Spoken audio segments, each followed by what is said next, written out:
Bienvenue à Balade et au dodo. Je m'appelle Anna et je vais raconter une promenade parsemée d'observations sans grande importance.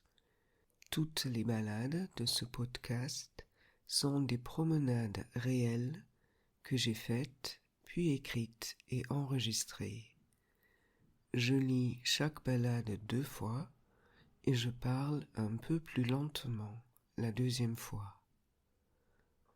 Maintenant, tu peux fermer les yeux et te détendre. Installe-toi le plus confortablement possible. Ma voix sera là pour t'accompagner pendant que tu dors. Si tu te réveilles pendant la nuit, tu peux écouter la promenade à nouveau pour t'aider à te rendormir. Lors de la balade d'aujourd'hui, nous allons rencontrer une pendule trop bruyante, la couleur des grains de sable, le bruit des vagues, un baigneur et le coquillage du jour. Les coquillages. En cette fin du mois d'octobre, une amie m'a prêté pour quelques jours son studio au bord de la mer.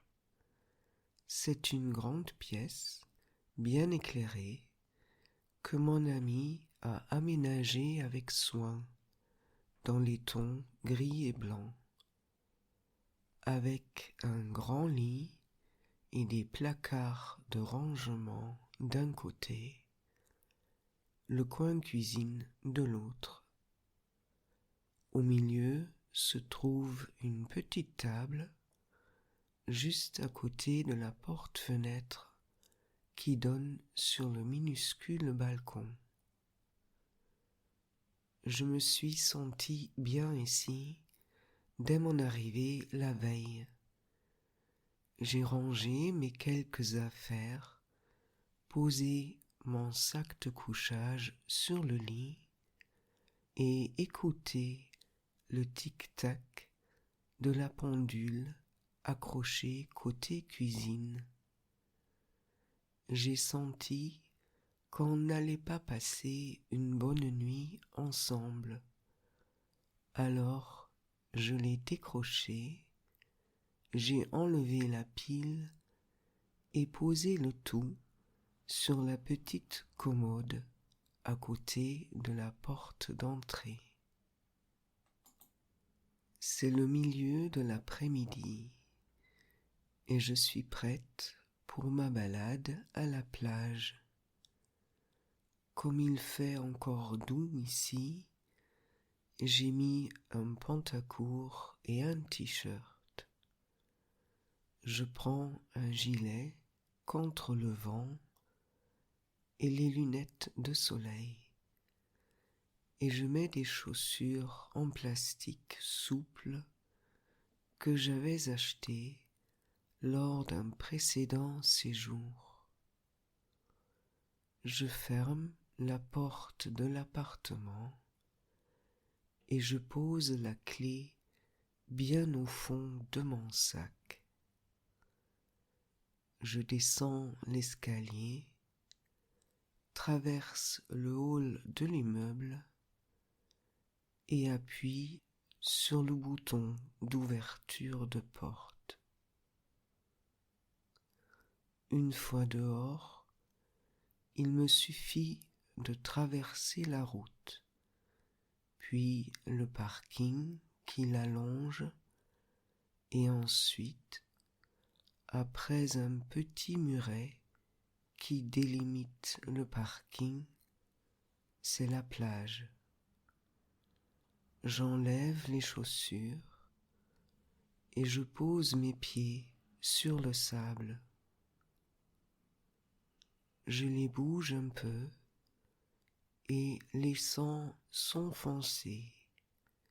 Puis je me baisse et caresse de la main le sable fin. émerveillé comme à chaque fois que je viens à la plage par la douceur et la souplesse de cette surface faite de milliards et de milliards de minuscules grains. J'effleure cette étendue et dessine des traces avec mes doigts. Et j'observe les grains de sable, dont certains sont si clairs qu'ils sont presque transparents, et d'autres foncés, presque noirs. Lentement, les chaussures à la main, et m'enfonçant un peu dans le sable sec, à chaque pas, je m'approche de la mer. Je la vois, je l'entends déjà en bruit de fond, mais il y a un moment, une distance précise, où tout d'un coup, le bruit des vagues devient omniprésent. Il m'enveloppe entièrement. Tout mon corps semble être devenu oreille et réagit au rythme de l'eau qui se jette puis s'écoule sur la plage.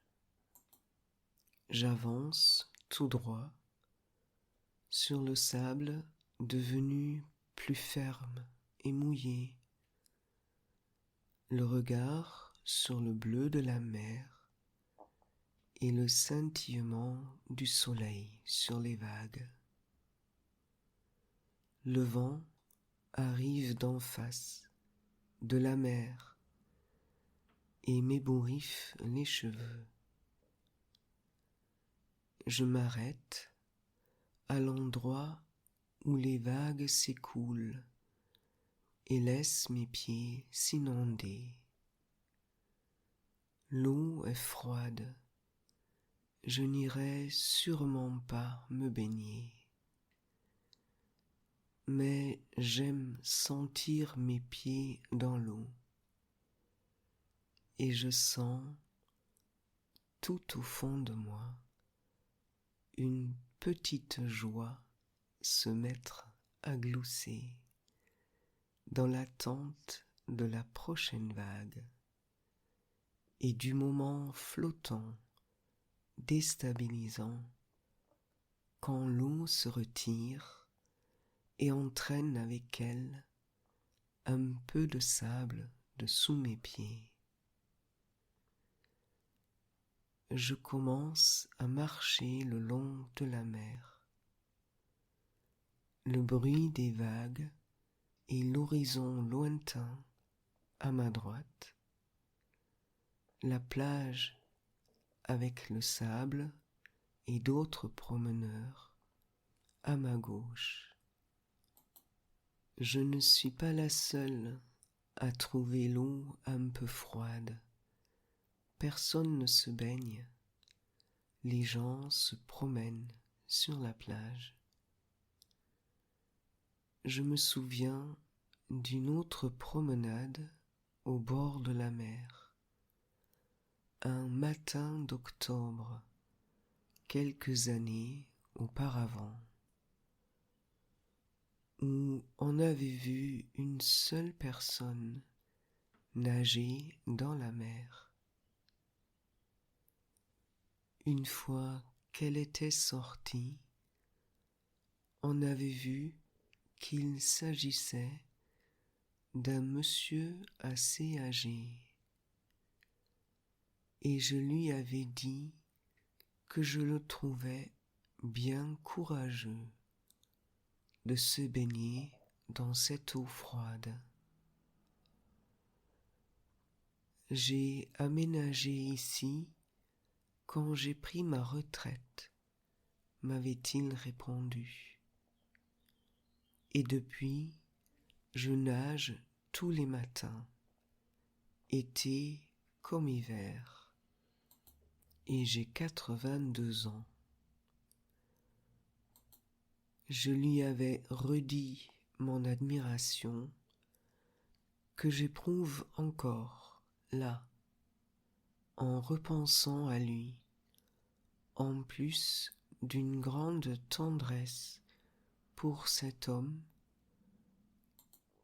qui avait su glisser dans sa vie au quotidien un moment de bonheur et de fierté. Pendant que je marche, mon regard est attiré au loin, vers la mer et l'horizon, et en même temps vers le sable et la multitude de petits galets et de coquillages. Il me semble que je n'ai pas assez d'yeux pour tout voir. Alors je m'arrête et je donne toute mon attention à ce monde sous mes pieds, dans le sable mouillé.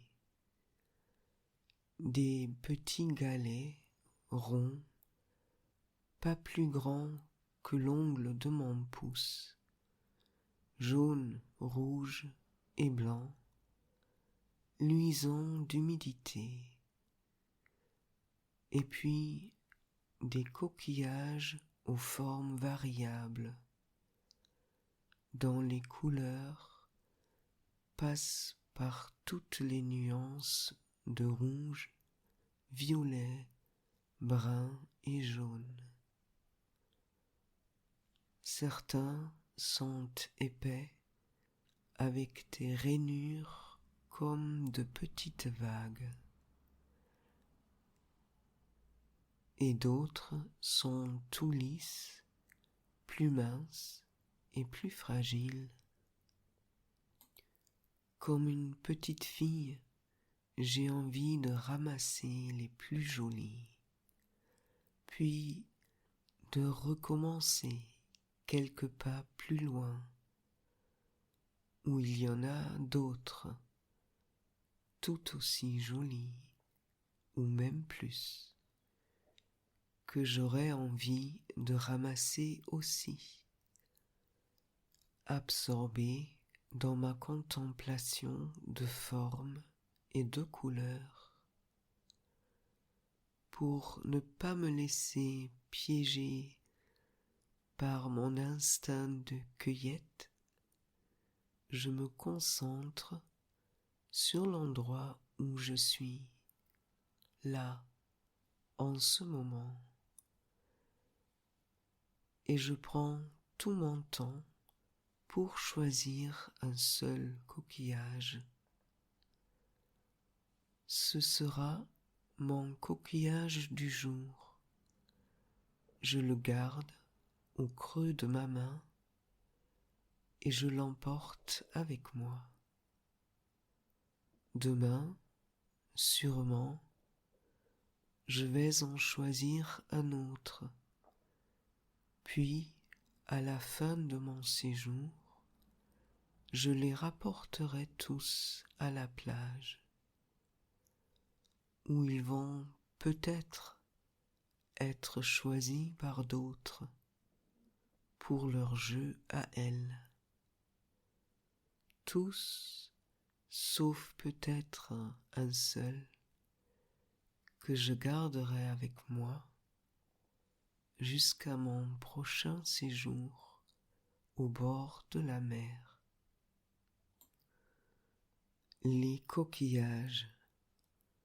En cette fin du mois d'octobre, une amie m'a prêté pour quelques jours son studio au bord de la mer. C'est une grande pièce, bien éclairée, que mon amie a aménagée avec soin, dans les tons gris et blancs,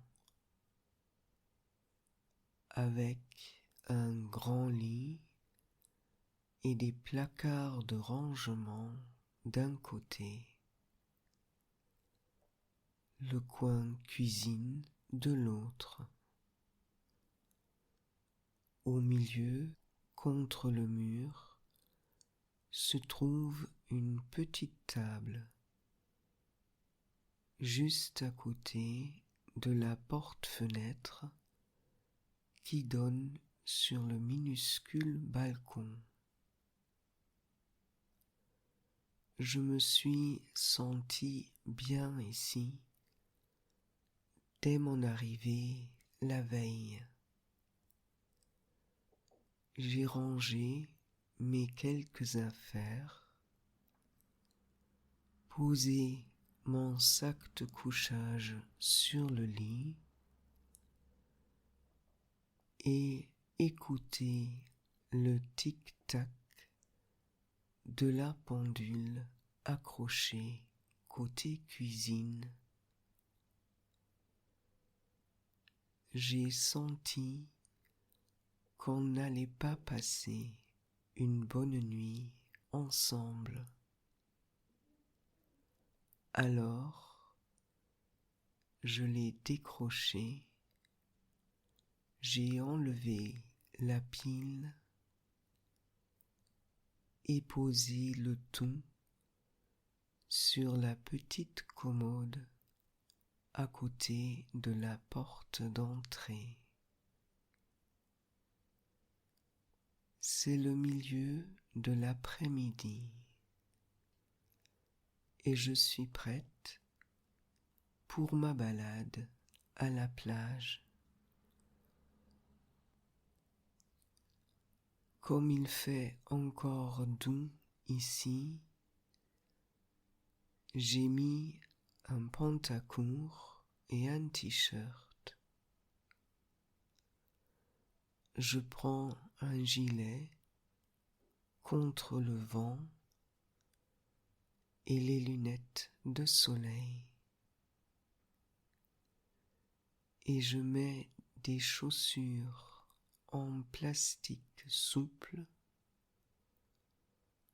que j'avais achetées lors d'un précédent séjour. Je ferme la porte de l'appartement et je pose la clé bien au fond de mon sac. Je descends l'escalier, traverse le hall de l'immeuble et appuie sur le bouton d'ouverture de porte. Une fois dehors, il me suffit de traverser la route, puis le parking qui l'allonge, et ensuite, après un petit muret qui délimite le parking, c'est la plage. J'enlève les chaussures et je pose mes pieds sur le sable. Je les bouge un peu et les sens s'enfoncer. Puis je me baisse et caresse de la main le sable fin. Émerveillé, comme à chaque fois que je viens à la plage, par la douceur et la souplesse de cette surface faite de milliards et de milliards de minuscules grains. J'effleure cette étendue et dessine des traces avec mes doigts. et j'observe les grains de sable, dont certains sont si clairs qu'ils sont presque transparents, et d'autres foncés, presque noirs. Lentement, les chaussures à la main, et m'enfonçant un peu dans le sable sec à chaque pas, je m'approche de la mer. Je la vois, je l'entends déjà en bruit de fond. Mais il y a un moment, une distance précise, où tout d'un coup, le bruit des vagues devient omniprésent. Il m'enveloppe entièrement. Tout mon corps semble être devenu oreille et réagit au rythme de l'eau qui se jette puis s'écoule sur la plage. J'avance tout droit sur le sable devenu plus ferme et mouillé. Le regard sur le bleu de la mer et le scintillement du soleil sur les vagues. Le vent arrive d'en face, de la mer, et m'ébouriffe les cheveux. Je m'arrête à l'endroit où les vagues s'écoulent et laisse mes pieds s'inonder. L'eau est froide. Je n'irai sûrement pas me baigner. Mais j'aime sentir mes pieds dans l'eau. Et je sens tout au fond de moi une petite joie se mettre à glousser dans l'attente de la prochaine vague. Et du moment flottant, déstabilisant, quand l'eau se retire et entraîne avec elle un peu de sable dessous mes pieds. Je commence à marcher le long de la mer. Le bruit des vagues et l'horizon lointain à ma droite. La plage avec le sable et d'autres promeneurs à ma gauche. Je ne suis pas la seule à trouver l'eau un peu froide. Personne ne se baigne. Les gens se promènent sur la plage. Je me souviens d'une autre promenade au bord de la mer. Un matin d'octobre,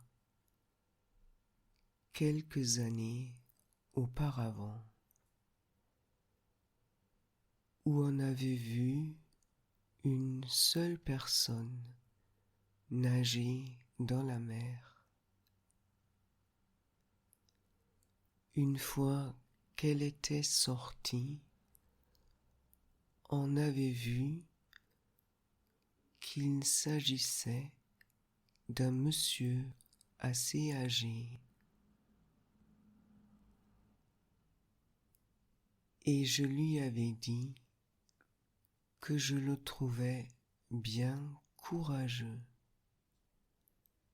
de se baigner dans cette eau froide. J'ai aménagé ici quand j'ai pris ma retraite, m'avait-il répondu.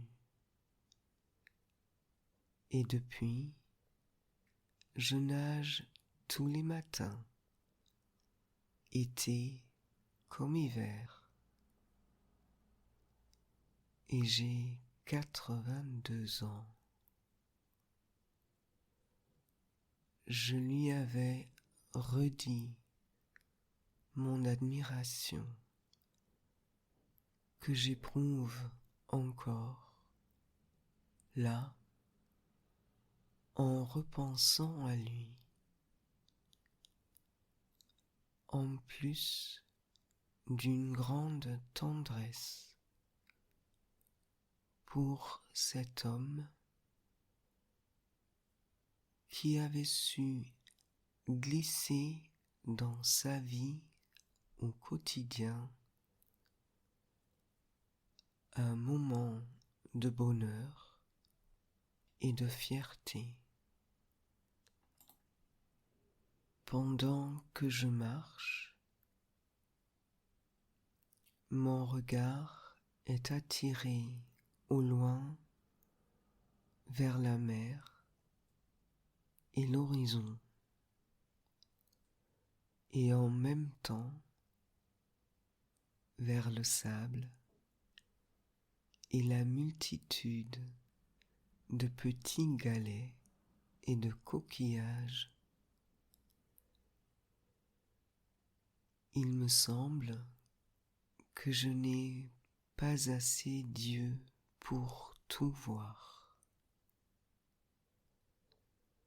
Alors, je m'arrête et je donne toute mon attention à ce monde sous mes pieds, dans le sable mouillé. Des petits galets ronds, pas plus grands que l'ongle de mon pouce, jaunes, rouges et blancs, luisants d'humidité, et puis des coquillages aux formes variables, dont les couleurs passent par toutes les nuances de rouge, violet, brun et jaune. Certains sont épais, avec des rainures comme de petites vagues, et d'autres sont tout lisses, plus minces et plus fragiles, comme une petite fille. J'ai envie de ramasser les plus jolis,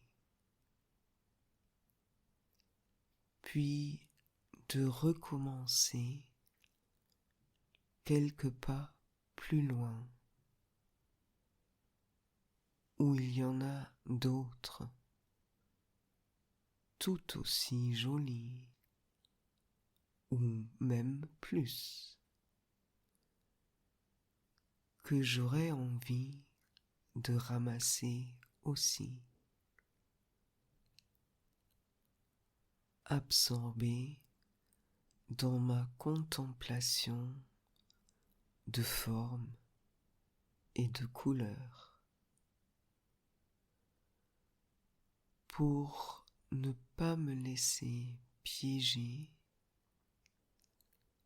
par mon instinct de cueillette. Je me concentre sur l'endroit où je suis, là, en ce moment, et je prends tout mon temps pour choisir un seul coquillage. Ce sera mon coquillage du jour. Je le garde au creux de ma main et l'emporte avec moi. Demain, sûrement, je vais en choisir un autre. Puis, à la fin de mon séjour, je les rapporterai tous à la plage, où ils vont peut-être être choisis par d'autres pour leur jeu à elles. Tous, sauf peut-être un seul que je garderai avec moi jusqu'à mon prochain séjour au bord de la mer. Bonne nuit.